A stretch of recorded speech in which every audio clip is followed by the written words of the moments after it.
विज्ञान से जुड़ी नवीनतम वीडियो को देखने के लिए चैनल की सदस्यता लेना ना भूलें और विज्ञान से संबंधित सभी वीडियो पर जानकारी लेने के लिए बेल आइकन जरूर दबाएं।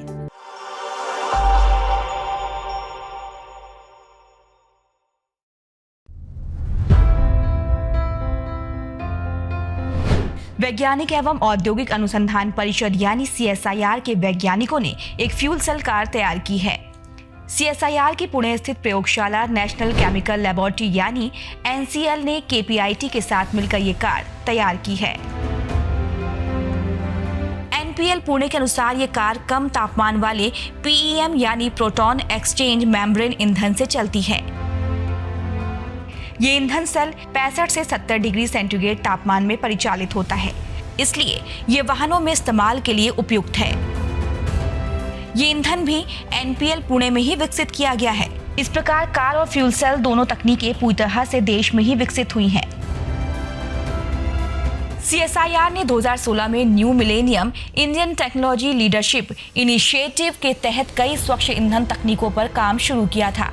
इस कड़ी में हाइड्रोजन फ्यूल सेल कार और ईंधन का निर्माण भी शामिल था। एक अन्य संस्था KPIT टेक्नोलॉजीज को भी इस परियोजना में साझेदार बनाया गया है।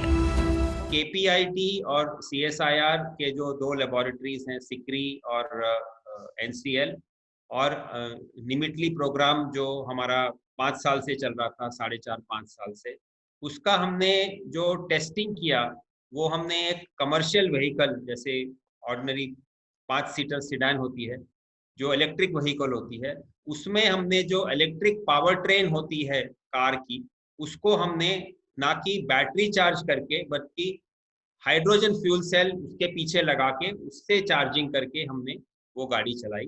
तो ये कार का जो मॉडल हमने टेस्ट किया वो 7 अक्टूबर 2020 को NCL के कैंपस में KPIT के साथ हमने इसका ट्रायल रन किया था।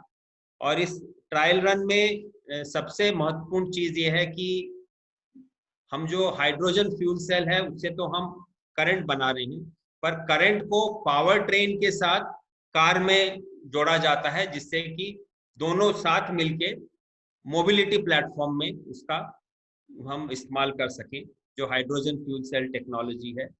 तो इसमें 2 एक्सपर्टीज और 2 योगदान रहे हैं। हाइड्रोजन फ्यूल सेल यानी HFC तकनीक के तहत विद्युत ऊर्जा उत्पन्न करने के लिए हाइड्रोजन और ऑक्सीजन यानी हवा के बीच रासायनिक प्रतिक्रिया कराई जाती है। इससे जीवाश्म ईंधन की उपयोगिता खत्म हो जाती है। साथ ही ईंधन सेल प्रौद्योगिकी केवल पानी का उत्सर्जन करती है। इस प्रकार हानिकारक ग्रीन हाउस गैस सहित अन्य वायु प्रदूषकों का उत्सर्जन भी नहीं होता है। इस प्रौद्योगिकी को अपनाने और इसके उपयोग से वायु प्रदूषण के स्तर में भी कमी आएगी। वैज्ञानिकों ने अभी यात्री कार पर इस तकनीक का परीक्षण किया है, लेकिन इस प्रौद्योगिकी को बसों, ट्रकों आदि के लिए भी उपयुक्त पाया गया है। NCL के निदेशक प्रोफेसर अश्वनी कुमार नांगिया ने कहा कि हाइड्रोजन ईंधन से हमारे पेट्रोलियम आयात का बिल कम होगा और इससे प्रदूषण में भी कमी आएगी।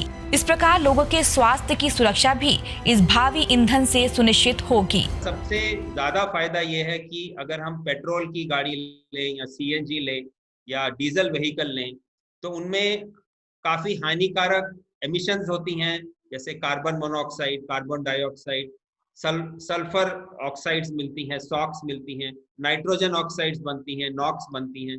तो COX, SOX, NOX ये सब बाय प्रोडक्ट्स होते हैं जो प्रदूषण करते हैं हमारे वातावरण का, पर्यावरण का, जिसका बारे में हम सब जानते हैं। उसके तुलना में अगर हम हाइड्रोजन फ्यूल सेल व्हीकल के माध्यम से ट्रांसपोर्टेशन करें, तो मोबिलिटी के व्हीकल्स हों, तो उसमें कुछ भी हानि नहीं होगी वातावरण को, पर्यावरण को, क्योंकि जैसे मैंने बताया इसका सिर्फ पानी बाय प्रोडक्ट है।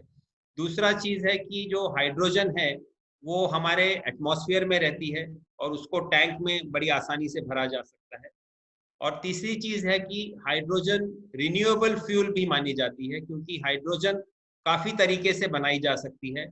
मेथनॉल क्रैकर से बनाई जा सकती है, और जैसे मैंने बताया वाटर स्प्लिटिंग से भी हाइड्रोजन बनाई जा सकती है।